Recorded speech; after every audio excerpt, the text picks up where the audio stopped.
दोस्तों, जैसे कि कहा गया है कि पुरुषों में भगवान राम जो है वह सिंह रूप दोनों भाई मुनि का भय हरने के लिए प्रसन्न होकर चले। वे कृपा के समूह धीर बुद्धि और संपूर्ण विश्व के कारण भी थे। तो अरुण नयन उर बाहु विशाला नील जलज तनु श्याम तमाला। अब भगवान राम जो है वो विश्वामित्र के सानिध्य में चले गए। राम और लक्ष्मण कटिपट पीत कषय बरुमा भाथा रुचिर चाप सायक दूहा था। भगवान के लाल नेत्र हैं, चौड़ी छाती है। उनके स्वरूप का वर्णन तुलसीदास जी ने बड़े ही मार्मिक और हृदयस्पर्शी स्वरूप से किया है।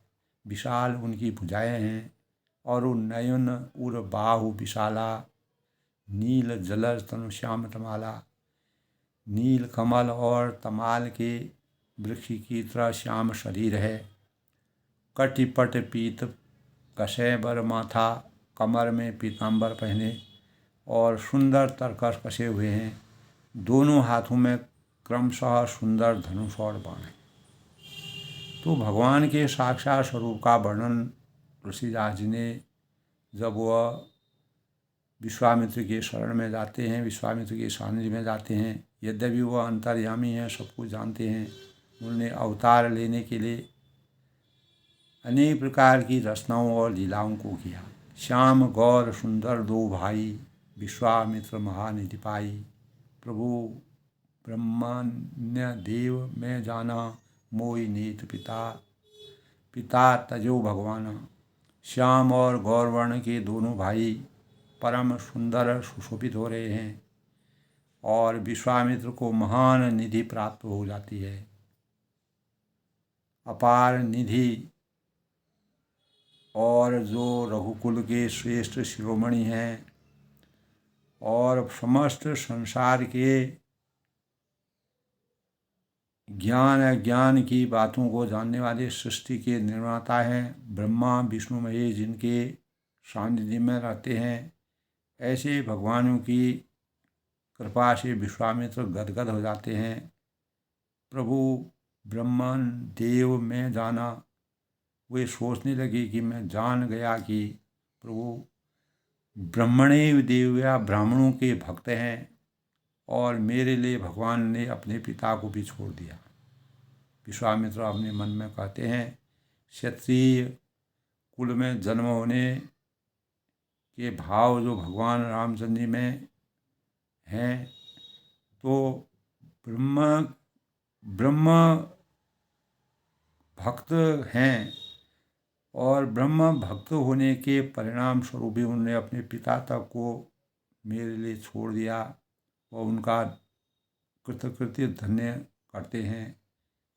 चले जात मुनि दीन दिखाई, सुनिताड़िका क्रोध करे आई। एक ही बान प्राण हरि नीना, दीन जानते निरपदीना। तो अब जैसे ही मर्यादा पुरुषोत्तम भगवान राम जी विश्वामित्र के यज्ञ जब विश्वामित्र करते हैं तो उनके आश्रम के चारों ओर अनेकों राक्षस विचरण करते हैं। तो ऐसे ही में अब भगवान रामचंद्र जी वहाँ विराजमान हो गए। मार्ग में चले जाते हुए मुनि ने ताड़का को दिखलाया कि ये ताड़का है, क्योंकि वह जंगलों में इधर उधर घूमते थे, राक्षसों की का अधिपत्य था। सुनी ताड़का क्रोध करी धाई, शब्द सुनते ही क्रोध करके दौड़ी और एक ही बाण प्राण हरि लीना। भगवान ने उनकी एक ही बाण से ताड़का का वध कर दिया और सुरलोक को चले गए। दीन जान नहीं थे पर दीना, दीन जानकर उसको निज पर अपना दिव्य वचन, दिव्य वरो यानी दिव्य वरूप दिया। तब बाण से, एक ही बाण से प्राण हर लिए ताड़िका के और दीन जानकर उसको दुखी परेशान जानकर उसको निज पर अपना दिव्य वरुण दिया। अब ऋषि निज नाथे निजीनी, विद्या निज बहु विद्या दीनी। बातें लाग न छुआ विपाशा और लित बल जन तेज प्रकाश। तो तब ऋषि विश्वामित्र ने प्रभु को मन में विद्या का भंडार समझते हुए भी अनेक प्रकार की लीलाओं को करने, परिवेश के अनुसार वह अपनी विद्याओं को करते हैं और ऐसी विद्या दी जिससे भूख प्यास न लगे, जिसको कहते हैं अला और अति बला विद्या, और शरीर में अतुलित बल और तेज का प्रकाश होता है। तो आयुध सर्व समर्पिक प्रभु निज आश्रम आनि, कंद मूल फल भोजन दीन भगत हित। तो सब अस्त्र शस्त्र समर्पण करके मुनि प्रभु श्री राम जी को अपने आश्रम में ले आए और उन्हें परम हेतु अपना हितैषी जानकर भक्तिपूर्वक कंद मूल और फल और भोजन कराया। आश्रम में जिस प्रकार की व्यवस्था थी उस प्रकार से विश्वामित्र जी ने उनको अनेक प्रकार की विद्याएं, बला और अतिबला विद्याओं से न भूख लगती है न प्यास लगती है, शरीर में तेज आता है और जिस किसी को भी वह जीतना चाहते हैं किसी से वह हार मान नहीं होते हैं। इस विद्या में इतना बल है। तो प्रात कहा मुनि सन रघुराई, निर्मम यज्ञ करहूँ तुम जाई, होम करन लगे मुनि झारी, आप रहे मख की रखवारी। तब सवेरे श्री रघुनाथ जी मुनि से कहते हैं कि आप जाकर निडर होकर यज्ञ कीजिए। भगवान राम ने कहा, किसी प्रकार के निष्कपट, निष्कलंक और बिना किसी भय के आप अपने यज्ञ में मनसा वाचा कर्मणा से पूर्ण रूप से लिप्त हुए और निर्भय यज्ञ करो तुम, बिना किसी भय के आप अपना यज्ञ निरंतर करते रहिए, होम करन लागे। तब मुनि जो है वह हवन करते हैं और अनेक प्रकार की चीज़ें हवन में वातावरण को पवित्र करने के लिए हवन, पूजा के बाद यज्ञ में हवन किया जाता है। अनेक दिव्य स्वरूप को यानी प्रभाव वहाँ की पवित्रता को करने के लिए, और आप रहे मख की रखवारी, आप श्री राम जी यज्ञ की रखवाली पर रहे। भगवान राम खुद पूरा यज्ञ को देख रहे हैं, उसकी रखवाली कर रहे हैं। विश्वामित्र अपना पूजा में तल्लीन है। सुनि मारि निशाचर कोई, ले सहाय धावा मुनि रोही, बिनु फर बान राम ने मारा, शत जोजन का सागर पारा। तब विश्वामित्र को मालूम था कि भगवान का अवतरण हो गया है, राक्षसों का अंत होने वाला है। तो मारीच ने जो है यह समाचार सुनकर मुनियों का शत्रु क्रोधी राक्षस मारीच जो है, स्वभाव और मारीच जो थे वह अपने सहायकों को लेकर वहाँ पर आते हैं और बिनु फर बाण राम ने मारा। भगवान राम ने बिना फल वाला बाण उसको मारा और जिससे वह 100 योजन विस्तार वाले समुद्र से पार हो गया, यानी धराशायी हो गया। भगवान के मात्र एक बिना फल वाले ही बाण से उसका अंत हो गया। पावक सर सुभाव को मारा, अनुनिशाचर कटुक संहार। फिर सुभाव को अग्नि बाण उन्होंने मारा और अनुज निशाचर कटक संहारा। इसी छोटे भाई लक्ष्मण ने राक्षसों की सेना का संहार कर पूर्ण रूप से राक्षसों का उस क्षेत्र में, उस परिवेश में जितने भी राक्षस सबका अंत कर दिया। मारे असुर निर्भयकारी। इस प्रकार श्री राम ने राक्षसों को मारकर ब्राह्मणों को निर्भय दान दिया। सभी ब्राह्मणों जो तब भगवान ने अवतरण के पश्चात धीरे धीरे राक्षसों का अंत होने लगा। और भगवान राम ने जब वह वन में गए थे तो उन्होंने संकल्प लिया था कि इस धरती को जब तक राक्षसों से अंत नहीं करूँगा तब तक मैं चैन की सांस नहीं लूँगा। तो भगवान ने इस प्रकार की बला और अतिबला नाम की शास्त्र के बल के मंत्र, गुप्त मंत्र के परिणाम स्वरूप विश्वामित्र से जो गुप्त मंत्र प्राप्त किया, उससे उनको अपार बल की प्राप्ति हुई। तब सारे देवता और मुनि भगवान की स्तुति करने लगे, रामचंद्र जी की स्तुति करने लगे कि सब लोगों का जो जो परेशान थे और भगवान के भक्ति में लीन थे और राक्षसों के द्वारा जो परेशान किए जा रहे थे, तो जब जब धर्म की हानि होती है, अधर्म की वृद्धि होती है, तो भगवानों का अवतरण लगातार सतयुग, त्रेता, द्वापर और कलयुग में भी इस प्रकार के भावों का संचार होगा दोस्तों। तो तहाँ पुण्य का सुख दिवस रघुराया। श्री रघुनाथ जी ने वहाँ कुछ दिन रहकर ब्राह्मणों की दया की और उनके दुखों को दूर किया। जो राक्षसों के अत्याचार से बहुत ही परेशान थे, रहे कीन विप्रन तम दाया। भक्ति के कारण ही ब्राह्मणों ने पुराणों की बहुत सी कथाएं वहाँ कहीं। भगत हेतु सब कथा पुराना, कहे विप्र जतय प्रभु जाना। यद्यपि प्रभु सब जानते थे, अंतर्यामी थे, उनको इस तीन लोक और ब्रह्मांड के साथ सब कुछ मालूम था। वो सभी देवों के देव थे। तब मुनि सादर कहा बुझाई, चरित एक प्रभु दिखे जाई। धनुष यज्ञ सुनी रघुकुल न था, हरिश चले मुनिवर के साथा। तब तदंतर मुनि ने आदर पूर्वक जब वहाँ के राक्षसों को समाप्त कर दिया, मुनि के लिए पूरा वातावरण शुद्ध हो गया और तब उन्होंने भगवान से कहा, हे प्रभु चलकर एक चरित्र देखिए। यानी रघुकुल के स्वामी श्री राम जी के धनुष यज्ञ की बात सुनकर तब मुनि सादर कहा बुझाई, चरित्र एक वो देख जाई। धनुष यज्ञ सुनी रघुकुल न था। जब मर्यादा भगवान रामचंद्र जी जनक के द्वारा बुलाए गए, अनेकों राजाओं को आमंत्रण करके सीता के स्वयंवर की रचना की थी। तो इस आशय की बात जो है, इस आशय की बात विश्वामित्र जी ने रामचंद्र को सुनाई और सुनकर मुनि श्रेष्ठ विश्वामित्र के साथ प्रसन्न होकर तब विश्वामित्र ने अपने साथ जाने के लिए कहा। तब भगवान सहर्ष उस धनुष यज्ञ को देखने के लिए जाते हैं। आश्रम एक दीध मगमाही, खग मग जीव जंतुता नाही।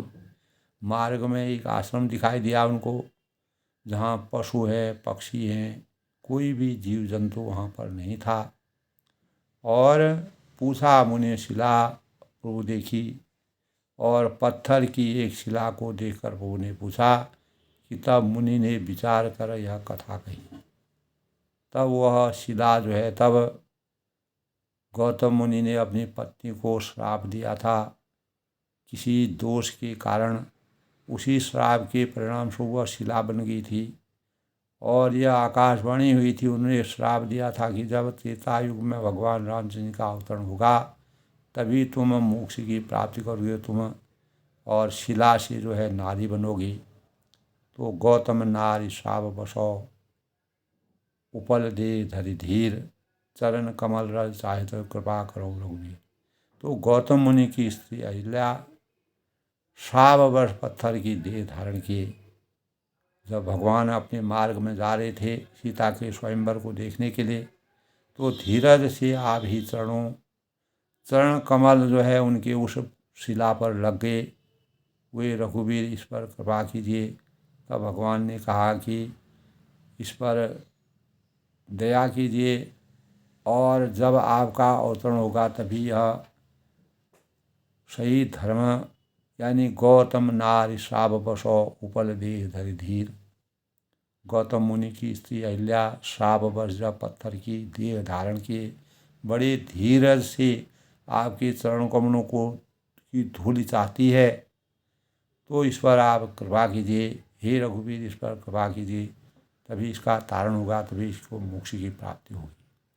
तो जब गौतम मुनि ने अपनी पत्नी को, अपनी धर्मपत्नी को श्राप दिया था किसी दोष के कारण, तब जो है त्रेता में भगवान रामचंद्र जी अवतीर्ण होंगे और विश्वामित्र के साथ जब वह सीता के स्वयंवर में जनक राजा द्वारा बुलाए गए अनेक राजाओं को आमंत्रित करके सीता का स्वयंवर था। उस स्वयंवर में जाते जाते रास्ते में वह शिला मिली।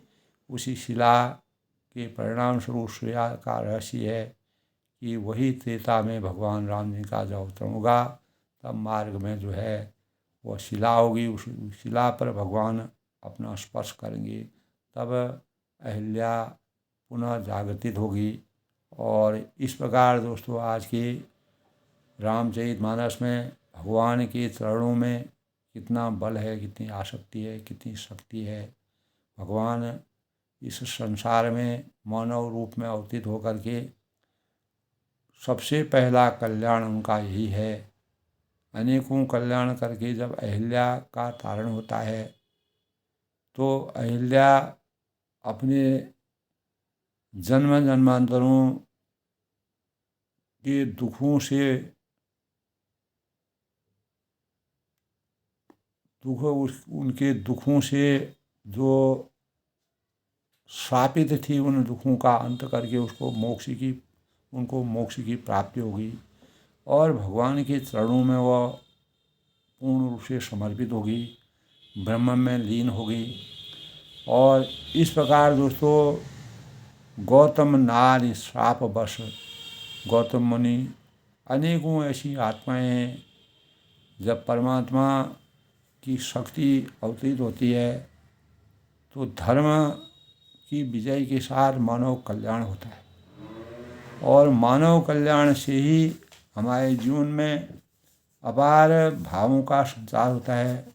हम अज्ञान से ज्ञान की तरफ बढ़ते हैं और अनेकों लोगों को भगवान ने अपने तब कौशल यानी जो अहिल्या थी, उनके अंतःकरण में प्रेम रस की धारा का संचार होता है।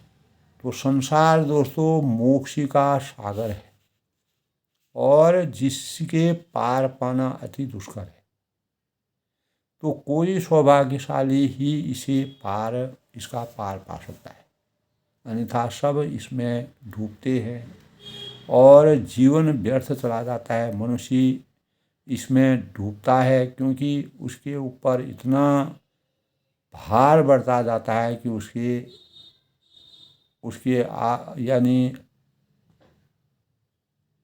उसके अहं का और विकारों का और स्वार्थों का और अज्ञान का मनुष्य अपने अहंकार अज्ञान को समझ नहीं पाता है कि जिन चीज़ों से मोह उसके मन में पनप रहा है वे अंततः उसके दुख के कारण होते हैं।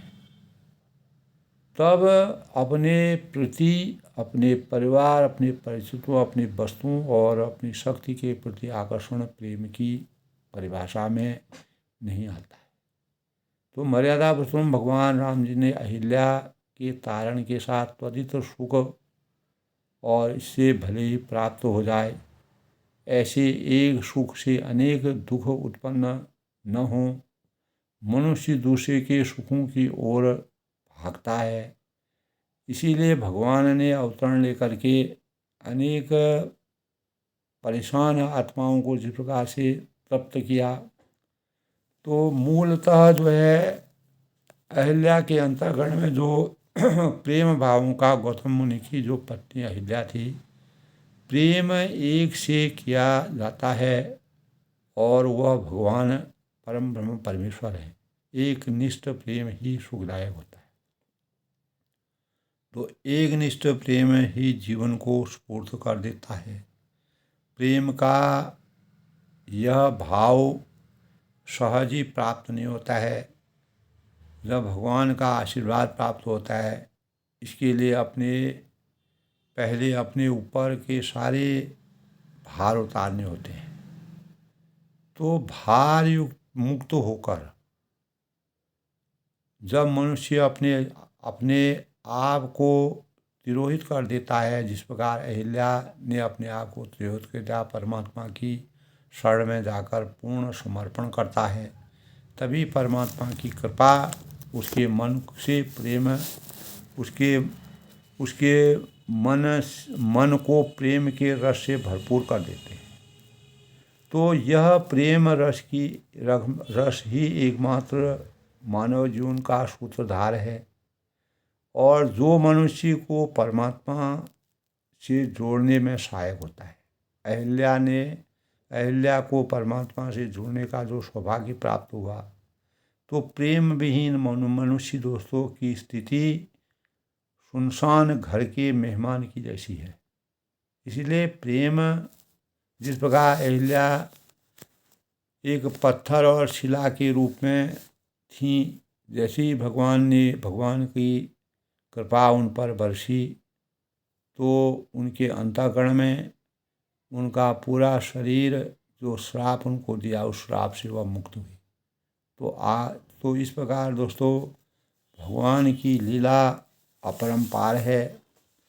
उनके स्वरूप को, उसके आनंद को, उनके रहस्यों को, उनकी लीलाओं को जब हम अपने अंतर चेतना में जागृत करने के भाव, अपने तप से, बल से, ज्ञान से, बुद्धि से, विवेक से भगवान के प्रति समर्पण की